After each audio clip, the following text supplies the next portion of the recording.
Kitu kidogo ambacho kinaweza kufanya wewe uwe taila au uonekane taila ni pale ambapo unaishi kwa wazazi au unaishi tu kwa washikaji, umehifadhiwa kwa sababu hauna uwezo, hauna pesa ya kupanga, bado hujajipata.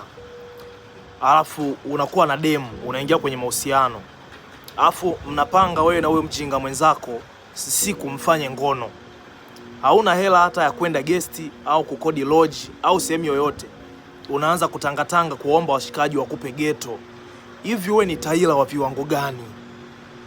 Wewe ni taila wa viwango vya degree, certificate in stupid human capacity. Yaani wewe ni mwanadamu ambaye huna akili na ni mwanaume ambaye akili yako imekosa hata akili ya kujisaidia. Yaani wewe ubongo wako na kinyesi tofauti yake ni joto tu, ila ni yale yale. Kwa sababu huwezi kuwa mtoto wa kiume, yani unapoteza, una pesa, hata hapo unapoishi ni kwa washikaji wamekuhifadhi, au unaishi bado kwa wazazi, hauna nguvu ya kujitegemea, afu unakuwa na demu, afu unaenda kujizalilisha, unapambana kutwa kutafuta ghetto. Wewe mwanangu nisaidie ghetto mama mtu leo, si unajua na shughuli yangu. Acha ufala wewe. Acha vitu vya kijinga, kuwa wewe mpumbavu. Jitafute kwanza, tafuta hela, tafuta maisha. Huo utoto achana nao, tafuta hela. Hizo nguvu unawekeza kutokonza mademu bado upo kwenu. Kwa nini usiziwekeze ili upate pesa, uwe basi na ghetto lako, uwe na nyumba yako, uwe na sehemu yako, acha kujaibisha. Upate basi hata pesa ya loji.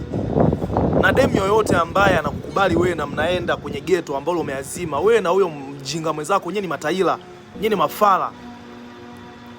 Hivi eti mimi nashangaa kijana anasumbuka, nitafutie ghetto mwanangu, si unajua na shughuli yangu. Unaishi kwenu, unafanyaje? Hivi unajisikiaje unazini afu unarudi nyumbani kwenu, unakaa na wazazi wako, unaangaliana, umetoka kuzini, umetoka kufanya ngono.